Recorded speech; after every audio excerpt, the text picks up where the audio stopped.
그러면 형사 절차와 인권 보장에 관련된 문제를 한번 볼게요. 국가가 수사를 거쳐서 형사 재판까지 가서 유죄와 무죄를 가리는 그 과정, 우리가 이번에 배운 과정, 이게 제목이죠. 형사 절차입니다. 형사 절차. 자, 수사의 대상이 되는 사람, 수사 단계에서는 피의심을 받는 사람이라는 뜻을 했지. 의심을 받는 사람, 피의자라고 하고, 자, 이제 범죄 혐의가 인정돼서 재판을 받는 사람은 고자가 뭐야? 기소를 당한 사람이라는 뜻입니다. 피고인, 고소동한 사람, 의심을 받는 사람입니다. 3번, 검사가 주체가 되는 거죠? 검사가 일정한 형사사건에 대하여, 답은 나중에 쓰고, 3번 할 때 3번만 보세요. 검사가 일정한 형사사건에 대하여 법원에 심판을 구하는 거야. 그래서 내가 기소라고 부르는지, 기소 독점권이라고 말합니다. 우리나라 검찰을. 기소 독점. 기소는 오직 누구만 할 수 있다? 검사만 할 수 있다. 오케이? 다음. 형사재판의 당사자는 누구랑 누굽니까? 피고인과 검사입니다. 피해자를 대신해서 검사가 유죄를 입증해야 됩니다. 알겠죠? 형사재판의 당사자라고 표현이 나오면 반드시 뭘 떠올려야 돼? 검사와 피고. 다음 5번.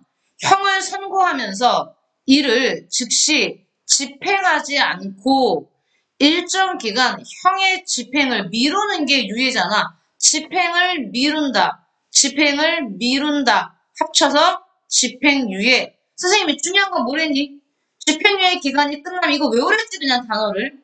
형선고의 효력을 상실시킨다. 형선고의 효력을 소멸시킨다. 형선고의 효력을 없앤다. 뭐가? 집행유예가. 자, 선생님이 6번 별표했어요. 피고인의 유죄가 확정되면 검사의 지위야 이것도. 형 집행은 판사가 한다고 자꾸 착각하기 쉬운데 아니야.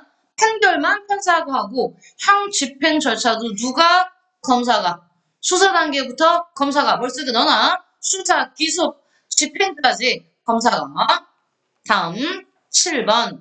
가석방 제도는 모범 수형자에 대해 형기가 끝나기 전에, 형기 만료 전에 석방하고 일정 기간 후 형의 집행을 종료한 것으로 간주하는 제도. 그래서 가석방은 유기징역은 3분의 1 이상, 무기징역은 20년 이상 살아야 된다. 기억하죠?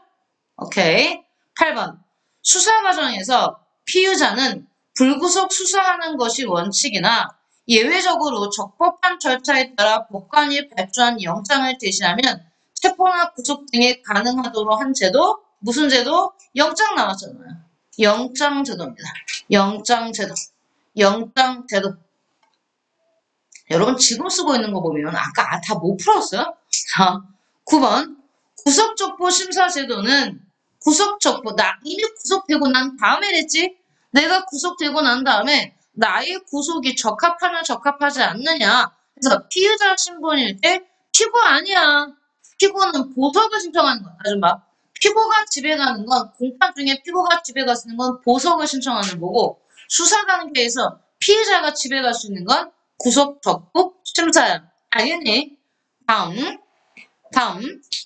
배상명령 제도는 형사재판에서 간편하게 민사상 손해배상까지 받을 수 있도록 피해자들이 간편하게 배상받을 수 있게 하는 게 배상명령 제도다. 다음, 미결, 구금된 형사 피의자가 플러스 뭘 받았을 때야? 무죄 취지의 불기소 처분이 2번이고, 여기 하나 더 써놔요.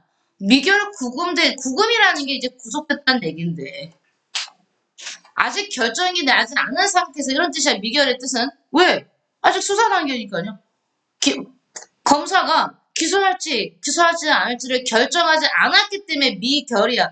결정이 안 된 상태에서 구속된 형사 피의자가 얘기입니다. 미결수라는 말을 쓰죠. 아직 결정이 나지 않은 상태에서 구치소나 유치장에 갇혀있는 사람들, 특히 미결수라는 표현을 쓰는 건 그건 공판 단계에서 아직 뭐 재판받고 있는 사람들을 미결수라고 합니다. 미결 구금된 형사 피해자가 무죄 취지 불기소 처분을 받은 경우에는 형사보상 청구 제도를 통해 보상을 청구할 수 있다. 선생님이 지난주와 이번 주에 걸쳐서 정말 자세히 길게 했어요. 왜? 여러분이 복습하고 또 복습할 수 있게. 그래서 오늘 이 시간까지 해서 형사 절차는 끝낼 겁니다. 다음 주부터는 국제법 할 거예요. 국제법. 노동법은 선생님이 수업한 대로 꼭 다 필기 해오시고요. 자, 오늘은 여기까지인데 자, 여러분 이렇게 끝나면 아쉽잖아요? 아직 시간이 있으니. 아쉽지 않다고요? 그래요. 여기 다 보면 143페이지를 넘어가면 140 몇 페이지? 3페이지에 가면 문제가 있어요. 문제가 자, 딱 두 문제만 풀어보세요. 1번과 2번만 풀어보세요. 그러면 1번과 2번은 안 들어가는 학교가 있기 때문에 9번, 10번 풀어보세요. 9번, 10번 두 문제. 자, 9번 봅시다.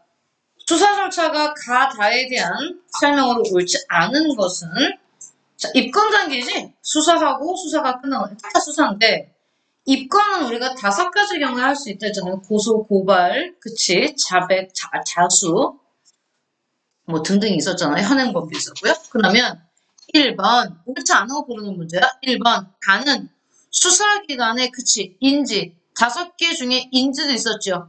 뭔가 의심스럽다고 생각했을 때 알아서 수사할 수도 있습니다. 인지에 의해서도 이루어질 수 있다. 오케이 맞고요. 나 수사 단계 나에서 수사의 대상이 되는 사람을 뭐라고 한다? 피의자 의심받는 사람이라고 한다 그랬죠? 나에서 범죄자를 구속하기 위해서는 법관이 발부한 영장이 필요하죠. 왜냐면 불구속 수사가 원칙이니까. 나에서 수사의 대상이 되는 사람은 변호인의 조력을 받을 권리가 있다고 했죠. 2006년에 개정된 형사소송법에 의해서. 자, 다에서 검사가 기소하면 범죄자는 구속된다. 수사 종결에서 어느 부분이 틀린 겁니까? 범죄자는 자 검사가 기소하면 좋아요. 검사가 기소하면 범죄자는 구속돼요. 근데 무조건은 아니야. 예외가 있다 그랬잖아. 구속되지 않을 수도 있어. 그게 우리가 뭔데? 집에 갈 수 있다 그랬잖아. 기소해도. 기소한다는 얘기는 지금 공판 단계로 넘어간다는 얘기인데 보석제도가 있었잖아. 그지? 보석제도는 누가 신청하는 거야? 피고가. 피고인이 신청하고 법원이 뭐 하면?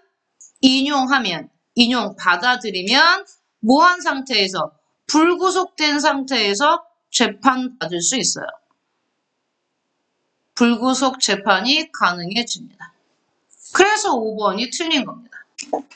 검사가 기소하면 무조건 구속되는 건 아니고 구속돼도 보석제도를 통해서 법원이 인용하면 불구속 재판이 가능하다. 다 맞아 보이지?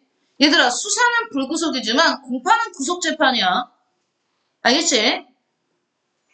다음 형사재판제도에 대한 설명이다. 옳지 않은 것을 봤더니 검사와 피고와 변호인이 나와 있죠. 방청석이 있고 배심원이니까 자 이거 국민참여재판 얘기인데 국민참여재판 얘기를 선생님이 따로 안 했기 때문에 자, 이 문제는 국민참여재판 하고 나서 해야겠네요. 선생님이 까먹었네요. 국민참여재판을 한다는 것을 우리 프린트에 보시면 국민참여재판 얘기가 나옵니다. 여기 소년사건 바로 위에 프린트에 나오지요. 국민참여재판은 민사는 안 돼요. 형사만 할 수 있어요. 일단 형사사건만 그게 첫 번째야. 조건 민사를 국민참여재판으로 하지 않아. 형사만. 나왔지. 1번, 2번, 3번, 4번 중요하지. 오직 형사재판에서만 가능하고 두 번째 1심에서만 가능해요. 2심, 3심에는 국민참여 불가능합니다. 1심 재판만. 다음 단독 판사는 안 돼요. 즉 가벼운 사건은 안 됩니다. 합의부 재판이라니까 중대한 사건이지. 우리 단독 판사는 판사 한 명이고 합의부는 판사 3명이랬잖아. 판사 3명이 나오는 중대한 사건만 가능하고 그 다음 이거 제일 중요하죠. 이건 피고가 인정해야 돼. 피고가 신청해야 됩니다. 변호사가 할 수 있는 일이 아니에요. 대신 가족이 하는 게 아니고 검사가 하는 게 아니에요. 피고가 신청. 자, 국민참여재판에 4가지 조건을 기억합니다. 형사재판에서만 한다. 1심에서만 한다. 중대한 사건, 합의부 재판에서만 가능하다. 그 다음에 피고인의 신청으로 가능하다. 알겠죠? 자, 그래서 배심원은 만 20세 이상이면 가능하고요. 배심원들이 내리는 걸 우리는 판결이라고 하지 않아요. 뭐라고 말합니까? 평결이라고 합니다. 평결. 판사가 내리는 게 판결이고요. 배심원들의 결정을 평결이라고 하는데, 자, 배심원들은 유죄인지 무죄인지에 대해서 판결을 내립니다. 그러면 만약에 배심원들이 유죄 판결을 내렸으면 그 유죄에 대해서 양형, 즉 징역 몇 년이냐 이렇게 의견을 제시할 수는 있어요. 징역 7년이 좋겠다라든지 아니면 징역형보다는 어떤 게 낫겠다든지 의견을 제시하는 거지. 이 말 봐봐. 이거 되게 중요한 거지. 이 배심원들의 판결은 재판부 판결을 구속할 수 없다. 즉 배심원들이 유죄 판결을 내렸다고 해서 재판부가 거기에 따라야 하는 건 아니란 뜻입니다. 판결은 재판부가 할 거예요. 판사가 합니다.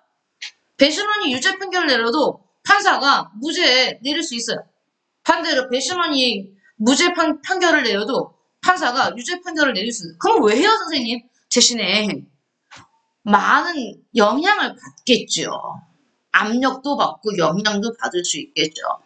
우리나라의 이 국민참여재판 조건 꼭 알아두세요. 여기까지 하고 오늘 수업 마치겠습니다.